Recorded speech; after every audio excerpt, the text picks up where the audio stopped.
வருகை தந்துள்ள செய்தியாளர் அத்துணை பேருக்கும் முதலில் எங்களுடைய காயர் ஃபெடரேஷன் சார்பாக நன்றியை தெரிவித்துக் கொள்கிறோம். இப்போ எங்களுடைய ஃபெடரேஷன் அப்படிங்கிறது தமிழ்நாட்டில் 27 மாவட்டத்தில் அசோசியேஷன் இருக்குங்க. அந்த 27 மாவட்ட அசோசியேஷன்லேயே தமிழ்நாட்டில் 5500 காயர் இண்டஸ்ட்ரி இயங்கிட்டு இருக்குங்க. காயர் இண்டஸ்ட்ரிங்கிறது தேங்காய் மட்டையிலிருந்து நாங்கள் வேல்யூ எடிஷன் பண்ணி உள்நாட்டிலேயும் வெளிநாட்டிலையும் வியாபாரம் பண்ணிக்கிட்டு இருக்கிறோம். 5500 இண்டஸ்ட்ரியிலே 2,50,000 பேருக்கு சுமார் நாங்கள் வேலை வாய்ப்பை கொடுக்குறோம். இது பார்த்தீங்கன்னா தென்னை விவசாயிகளுக்கு மிகப்பெரிய லாபத்தை எங்கள் தொழில்னால ஈட்டி கொடுக்குறோம். கிராமப்புற மக்களுக்கு வேலை வாய்ப்புகளை அதிகமாக நாங்கள் செஞ்சு கொடுக்குறோம். இது ஒவ்வொரு காலகட்டத்திலையும் தமிழக அரசும் சரி மத்திய அரசும் சரி எங்களுடைய தொழில் வளர்ச்சிக்கு நிறைய திட்டங்களை கொண்டு வர்றாங்க. இப்போ புதிதாக அரசு பொறுப்பேற்றிருக்கிறதுனால இந்த சிறப்பு கூட்டத்தை நாங்கள் நடத்திக்கிட்டு இருக்கிறோம். இந்த சிறப்பு கூட்டத்தின் வாயிலாக புதிதாக பொறுப்பேற்றுள்ள அரசுக்கு முதலில் நாங்கள் நன்றியை தெரிவித்துக் கொள்கிறோம்.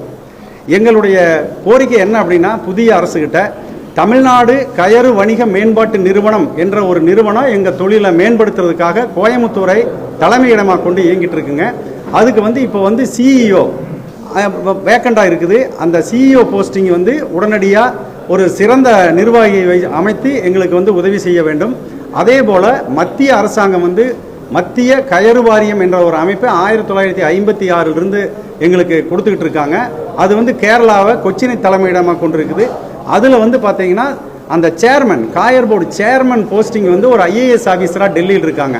அது இங்கே எங்களுடைய தலைமை இடத்துலையே கொச்சின்லேயே இருந்து எங்களுக்கு உதவி செய்கிற மாதிரி ஒரு காயர் போர்டோட சேர்மனை மத்திய அரசாங்கம் கொடுக்கணும். இது எங்களுடைய மிக முக்கியமான கோரிக்கையாக நாங்கள் வைக்கிறோங்க. அதே மாதிரி தமிழக அரசு தேர்தல் அறிக்கையில் கொடுத்துருக்கக்கூடிய அந்த மின்சாரத்தில் பார்த்தீங்கன்னா பீக் ஹவர்ஸ் அதை முற்றிலுமாக நீக்கிறேன்னு சொல்லியிருக்காங்க. அதே மாதிரி ஒரு 50 லட்சம் ரூபா மதிப்பு கூட்டப்பட்ட பொருள்களை செஞ்சு வெளிநாடுகளுக்கு விற்கிறதுக்காக 35% சப்சிடியில் நாங்கள் கொடுக்குறேன்னு சொல்லியிருக்காங்க. இந்த மாதிரியான தேர்தல் அறிக்கையினுடைய கோரிக்கையை அவங்க வச்சதையுமே எங்களுக்கு நிறைவேற்றி கொடுக்கணுங்கிறத நாங்கள் பணிவோட கேட்டுக்கிறோம். அதே மாதிரி பார்த்தீங்கன்னா எங்களுக்கு வெளிநாடுகளில் போய் எக்ஸிபிஷன் நடத்தி வணிகத்தை ஊக்குவிக்கிறதுக்காக சென்ட்ரல் கவர்மெண்ட் நிறையா சப்சிடிஸ் கொடுத்துக்கிட்டு இருந்தாங்க காயர் போர்டு மூலம். இப்போ அது மிகவும் குறைஞ்சிட்டாங்க. அதை எங்களுக்கு அதிகப்படுத்தி கொடுக்கணும். இந்த மாதிரியான கோரிக்கைகளை மத்திய மாநில அரசுகளுக்கு நாங்கள் தெரியப்படுத்துறதுக்காக இந்த சிறப்பு கூட்டத்தை அமைச்சிருக்கிறோங்க. இப்போ பார்த்தீங்கன்னா இந்திய ரூபாயினுடைய மதிப்பு வீழ்ச்சிக்கு காரணம் ஏற்றுமதி குறைஞ்சி இறக்குமதி அதிகரிச்சுன்னு சொல்கிறாங்க. அதில் பார்த்தீங்கன்னா ஆண்டொன்றுக்கு 3000 to 3500 கோடி இந்த காயர் இண்டஸ்ட்ரி மூலம் நாங்கள் எக்ஸ்போர்ட் பண்ணுறோம்.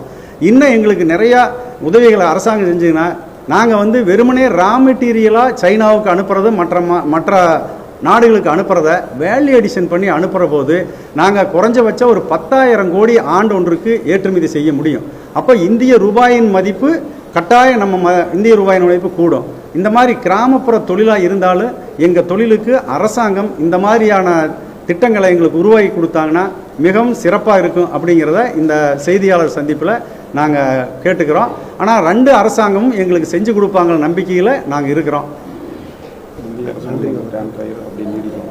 எங்களுக்கு முக்கியமாக என்ன அப்படின்னீங்கன்னா, தமிழக அரசு முதல்ல கொடுத்த தமிழ்நாடு காயர் கார்பரேஷன் அது தொடர்ந்து எங்களுக்கு நீடிக்கணும். அது கோவையை தலைமையிடமாக கொண்டு இயங்கிட்டு இருக்குங்க. அது கட்டாயம் எங்களுக்கு நீடிக்கணும் அப்படிங்கிறது மிக முக்கியமான கோரிக்கையாக நாங்கள் வைக்கிறோம்.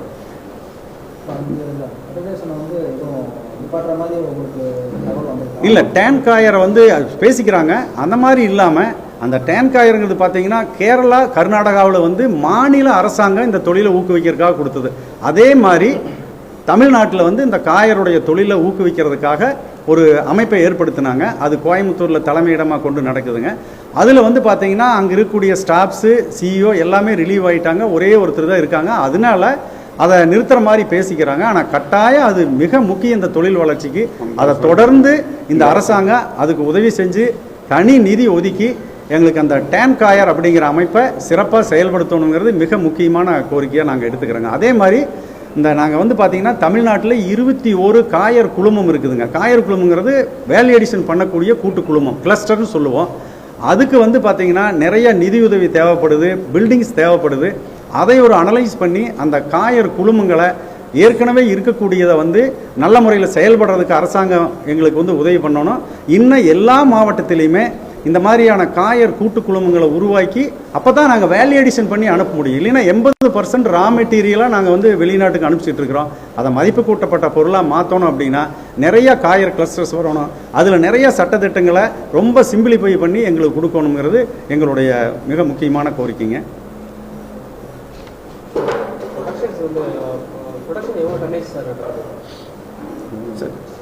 ப்ரொடக்ஷன் பார்த்தீங்கன்னா நாள் ஒன்றுக்குங்கிறத விட இது வந்து வருஷம் இது வந்து சீசன் பிஸ்னஸ் மாதிரி தான் நடக்குங்க.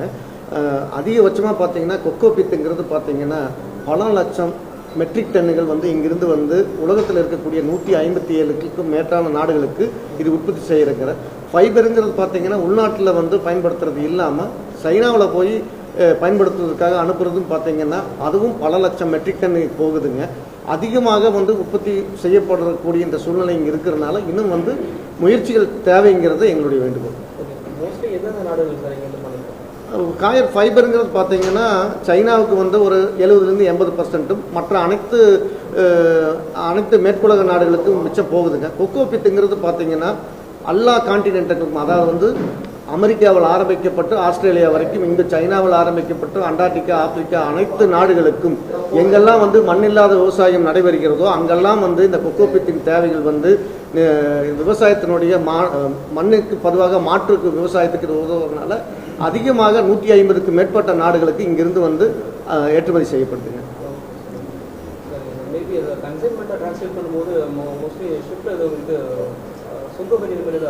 சார் இது வந்து முக்கியமாக வந்து கடல் வழி போக்குவரத்தில் இது வால்யூமெட்ரிக் பேஸ்டு இருக்கக்கூடிய மெட்டீரியலாக இருக்கிறதுனால வந்து கடல் வழியாக தான் அதிக பொருள் வந்து ஏற்றுமதி ஆகுதுங்க. இப்போ வந்து மேற்காசிய போரினுடைய காரணத்தினால பார்த்தீங்கன்னா இந்த கடல் சீ ஃப்ரைட் என்கிற கடல் கப்பலுக்கு உண்டான டிரான்ஸ்போர்ட் காஸ்ட் வந்து அதிகமாகிருதுங்க. அது மட்டும் இல்லைங்க, அதுக்கு செய்யக்கூடிய இன்சூரன்ஸ் அதிகமானதுனால பார்த்தீங்கன்னா இந்த பொருளோட விலை வந்து எண்டு யூசர் யூஸ் பண்ணும்போது விலை எச்சாகிருதுங்க. அதனால் பார்த்தீங்கன்னா கொஞ்சம் மார்க்கெட்டிங்கில் வந்து சிரமம் இருக்குது. அது வந்து இங்கே எண்ட் யூசருடைய ப்ரொடக்ஷன் காஸ்ட்டில் தான் வந்து குறைக்க வேண்டிய சூழ்நிலைக்கு தள்ளப்படுறங்க. அது வந்து இயற்கையான சூழ்நிலை தான், அது வந்து சரியாகணும்.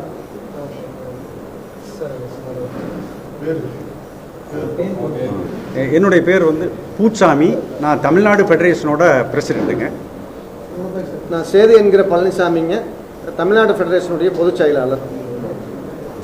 துரை, தமிழ்நாடு ஃபெடரேஷனுடைய துணைத் தலைவர், பேன் காயர் டைரக்டர்.